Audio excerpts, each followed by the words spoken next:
जय हिंद दोस्तों। तो हम कर रहे हैं लूसेंट ऑब्जेक्टिव बुक। हमने पिछली क्लास में वैदिक सभ्यता से बनने वाले जितने भी क्वेश्चन थे वो कर लिए थे। तो आज की क्लास में हम जो है महाजनपद काल से बनने वाले जितने भी क्वेश्चन होंगे वो आज करेंगे। तो महाजनपद जो काल था वो 600 ईसा पूर्व से लेकर के 325 ईसा पूर्व तक चला था। तो क्वेश्चन नंबर फर्स्ट में हमें फिर से सूची वन को जो है सूची टू से सुमेलित करना है। सूची वन में महाजनपद दिए हुए हैं और सूची टू में राजधानियाँ दी गई हैं। और जो ऑप्शन ए है, ऑप्शन ए में कहा गया है कि गांधार महाजनपद था, इसकी राजधानी क्या थी? तो गांधार महाजनपद की राजधानी तक्षशिला थी। और शूषण महाजनपद की राजधानी थी वो मथुरा थी। और वर्ष महाजनपद की राजधानी कौशाम्बी थी। और कौशल महाजनपद की राजधानी श्रावस्ती थी। इसका राइट आंसर हो जाएगा ऑप्शन ए। क्वेश्चन नंबर 2 में दिया है कि हर्यक वंश को किस शासक को कुड़िक कहा जाता था? तो इसका राइट आंसर हो जाएगा Ajatashatru, option C. Question number third में पूछा है कि किस शासक ने गंगा एवं सोन नदियों के संगम पर पाटलिपुत्र नामक नगर की स्थापना की थी? तो इसका राइट आंसर हो जाएगा उदयन ने जो है गंगा एवं सोन नदियों के संगम पर पाटलिपुत्र नामक नगर की स्थापना की थी। क्वेश्चन नंबर 4 में कहा गया है कि शिशुनाग वंश का वह कौन सा शासक था जिसके समय में वैशाली में द्वितीय बौद्ध संगति का आयोजन किया गया था? तो इसका राइट आंसर हो जाएगा option B, Kalashoka. Question number 5 में कहा गया है कि 325 ईसा पूर्व में सिकंदर महान की मृत्यु हुई थी, तो वो कहाँ पर हुई थी? तो सिकंदर महान की जो मृत्यु हुई थी वो बेबीलोन में हुई थी। क्वेश्चन नंबर 6 में कहा गया है कि सिकंदर महान एवं पोरस पोरस जैसे पुरु की सेनाओं ने निम्नलिखित में से किन नदियों में आमने सामने वाले तटों पर पड़ाव डाला हुआ था? तो इसका राइट आंसर हो जाएगा ऑप्शन बी, झेलम नदी पर। क्वेश्चन नंबर 7 में कहा गया है कि किस प्रकार की मृदभांड पोट्री भारत में द्वितीय नगरीकरण शहरीकरण के प्रारंभ का प्रतीक माना गया? तो इसका राइट आंसर हो जाएगा ऑप्शन सी, उत्तरी काले पाली पलिष्कृत बर्तन। क्वेश्चन नंबर 8 को देखते हैं। क्वेश्चन नंबर 8 में कहा गया है कि पाली ग्रंथों में गांव के मुखिया को क्या कहा गया है? तो इसका राइट आंसर हो जाएगा ऑप्शन बी, भोजक एवं ग्राम भोजक। क्वेश्चन 9 में कहा गया है कि उज्जैन का प्राचीन नाम क्या था? तो उज्जैन का प्राचीन नाम जो है वो अविंतिका था। क्वेश्चन नंबर 10 में कहा गया है कि नंद वंश का संस्थापक कौन था? तो नंद वंश का संस्थापक महापद्म नंद था। क्वेश्चन नंबर 11 में कहा गया है कि ग्रीक यूनानी लेखकों द्वारा किसे अग्रमीज या जेंड्रीमीज कहा गया है? तो इसका राइट आंसर हो जाएगा ऑप्शन नंबर डी, घनानंद को। क्वेश्चन नंबर 12 में कहा गया है कि प्राचीन भारत में पहला विदेशी आक्रमण किनके द्वारा किया गया? तो इसका राइट आंसर हो जाएगा ईरानियों द्वारा। क्वेश्चन नंबर 13 में कहा गया है कि प्राचीन भारत में दूसरा विदेशी आक्रमण एवं पहला यूरोपीय आक्रमण किसके द्वारा किया गया? तो इसका राइट आंसर हो जाएगा ऑप्शन बी, यूनानियों द्वारा। क्वेश्चन नंबर 14 में कहा गया है कि ईरान के हकमनी वंश के किस शासक ने भारतीय भूभाग को जीतने के बाद उसे फारस साम्राज्य का 20वां प्रांत क्षेत्रफी बनाया? तो इसका राइट आंसर हो जाएगा ऑप्शन बी, डेरियस या दारेबाहु फर्स्ट ने। क्वेश्चन नंबर 15 में कहा गया है कि हाइडेस्पस या विस्तता आधुनिक नाम है जिसका, झेलम का युद्ध 326 बीसी किन शासकों के बीच हुआ था? तो इसका राइट आंसर हो जाएगा सिकंदर एवं पोरस के मर्द। क्वेश्चन नंबर 16 में कहा गया है कि सिकंदर ने भारत पर कब आक्रमण किया था? तो सिकंदर ने भारत पर आक्रमण 326 ईसा पूर्व में किया था। क्वेश्चन नंबर 17 में हमें फिर से सूची वन को सूची टू के साथ सम्मिलित करना है। सूची वन में जो है शासक दिए हुए हैं और सूची टू में वंश दिए हुए हैं। तो जो बिंबिसार था वो हर्यक वंश से था, और कालाशोक शिशुनाग वंश से, महापद्म नंद जो था वो नंद वंश से, और बिंदुसार था वो मौर्य वंश से था। तो इसका राइट आंसर हो जाएगा 17 में का ऑप्शन नंबर बी। दोस्तों क्वेश्चन नंबर 18 में हमें फिर से सूची वन को सूची टू के साथ मिलान करना है। सूची फर्स्ट में जो है महाजनपद दिए हुए हैं और सूची टू में उसके आधुनिक क्षेत्र दिए हुए हैं। तो हमें बताना है कि जो आधुनिक क्षेत्र है वो किन किन शहरों से मिलकर के बना हुआ था। तो जो मगध जनपद था वो पटना और गया जिले के साथ जो मिलकर बना था। जो वत्स महाजनपद है वो इलाहाबाद, और कौशल महाजनपद अवध, और अवंती जो महाजनपद था वो मालवा के क्षेत्र था। तो क्वेश्चन नंबर 18 का ऑप्शन ए राइट हो जाएगा आंसर। क्वेश्चन नंबर 19 में जो है कहा गया है कि मगध की प्रथम राजधानी क्या थी? तो मगध की जो प्रथम राजधानी थी वो थी गिरिब्रज या राजगृह। क्वेश्चन नंबर 20 में कहा गया है कि किस शासक द्वारा सर्वप्रथम पाटलिपुत्र का राजधानी के रूप में चयन किया गया था? तो इसका राइट आंसर हो जाएगा उदयन के द्वारा। क्वेश्चन नंबर 21 में कहा गया है कि 16 महाजनपदों की सूची में उपलब्ध है। तो क्वेश्चन नंबर 21 का राइट आंसर हो जाएगा ऑप्शन नंबर बी, आगुंतक निकाय। क्वेश्चन नंबर 22 में कहा गया है कि निम्नलिखित में से मगध का कौन सा राजा सिकंदर महान का समकालीन था। तो इसका राइट आंसर हो जाएगा option B, Ghananand. Question number 23 में कहा गया है कि प्रथम मगध साम्राज्य का उत्कर्ष किस सदी में हुआ। तो इसका राइट आंसर हो जाएगा ऑप्शन बी, छठी सदी ईसा पूर्व में। क्वेश्चन नंबर 24 में कहा गया है कि सिकंदर की भारत में सफलता के निम्न कारण थे। तो पहला पॉइंट दिया हुआ है कि भारत में तब कोई केंद्रीय सत्ता नहीं थी। ऑप्शन बी में कहा गया है कि उसकी सेना श्रेष्ठ प्रकार की थी। और ऑप्शन 3 कहा गया है कि उसे देशद्रोही भारतीय शासकों का सहयोग मिला।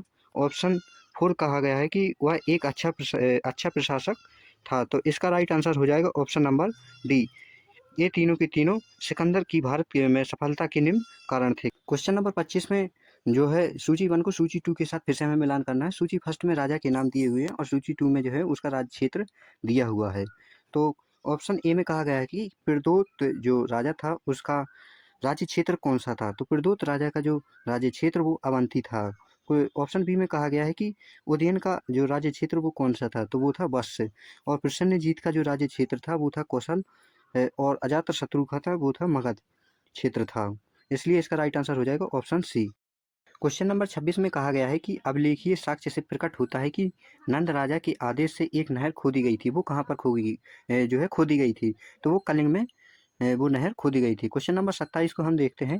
क्वेश्चन नंबर 27 में कहा गया है कि पहला ईरानी शासक जिसने भारत के कुछ भाग को अपने अधीन किया था वो कौन था।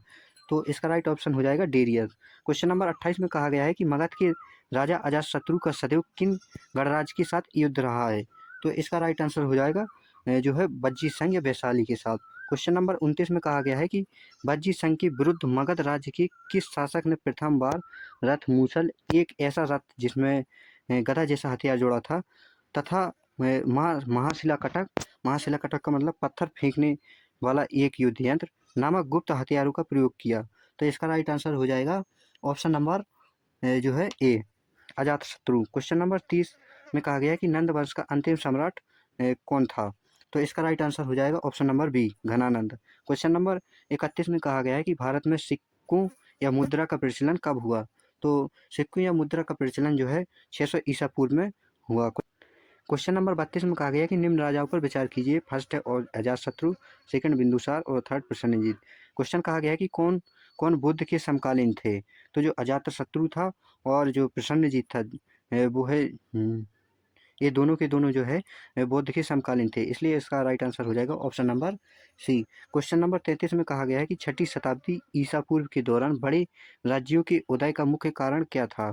तो ऑप्शन फर्स्ट में कहा गया है कि उत्तर प्रदेश और बिहार में व्यापक पैमाने पर लोहे का उपयोग। ऑप्शन बी में कहा गया है कि जनजातीय समाज में अधिक व्यवस्थित जीवन का मार्ग प्रशस्त किया गया। ऑप्शन सी में कहा गया है कि व्यापार एवं वाणिज्य का उल्लेखनीय विकास। तो इसका राइट आंसर हो जाएगा ऑप्शन नंबर जो है ए, उत्तर प्रदेश और बिहार में व्यापक पैमाने पर लोहे का उपयोग किया गया। क्वेश्चन नंबर 34 में कहा गया है कि मगध सम्राट बिंबिसार ने अपने राजवैद्य जीवक को किस राज्य के राजा की चिकित्सा के लिए भेजा।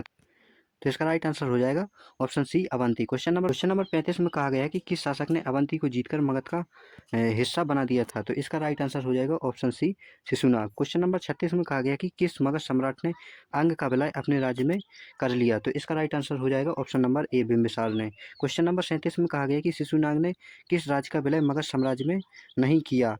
तो जो फर्स्ट ऑप्शन दिया है अवंती और सेकंड है वत्स और डी ऑप्शन दिया हुआ है काशी और सी ऑप्शन में दिया गया है कि ए एवं बी दोनों। तो इसका राइट आंसर हो जाएगा ऑप्शन नंबर डी, काशी को जो है मगध साम्राज्य में नहीं मिलाया था शिशुनाग ने। क्वेश्चन नंबर 38 में कहा गया है कि काशी और लिच्छवी का विलय मगध साम्राज्य में किसने किया।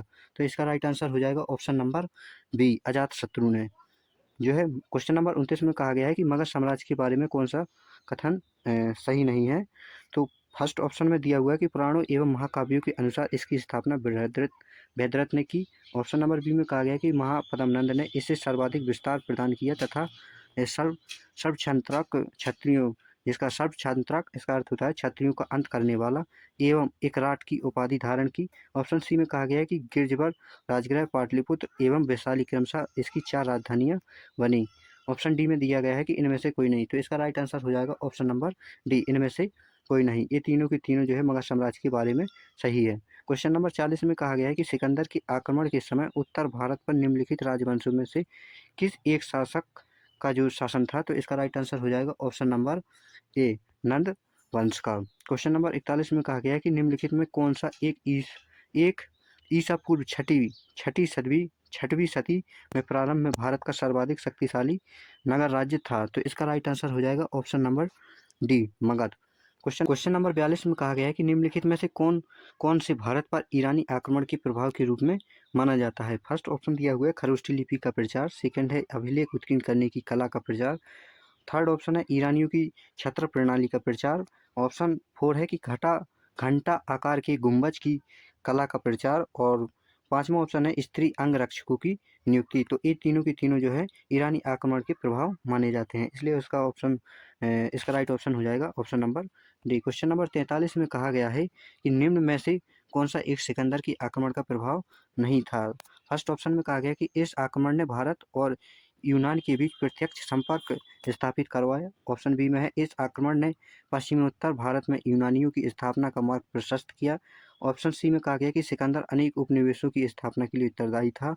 ऑप्शन डी में कहा गया कि उसने भारत को यूनान की रियासत जो है बनाया। तो इसका राइट आंसर हो जाएगा ऑप्शन नंबर जो है डी, इसका राइट आंसर हो जाएगा, क्योंकि उसने भारत को यूनान की रियासत नहीं बनाया था। क्वेश्चन नंबर 44 में कहा गया है कि निम्नलिखित में से किस राज्य में गणतंत्रात्मक शासन व्यवस्था नहीं थी, तो इसका राइट आंसर हो जाएगा ऑप्शन नंबर डी, मगध में। क्वेश्चन नंबर 45 में कहा गया है कि निम्नलिखित में से किसी सेनिया अर्थात नियमित और स्थायी सेना रखने वाला कहा जाता है, तो इसका राइट आंसर हो जाएगा बिंबिसार।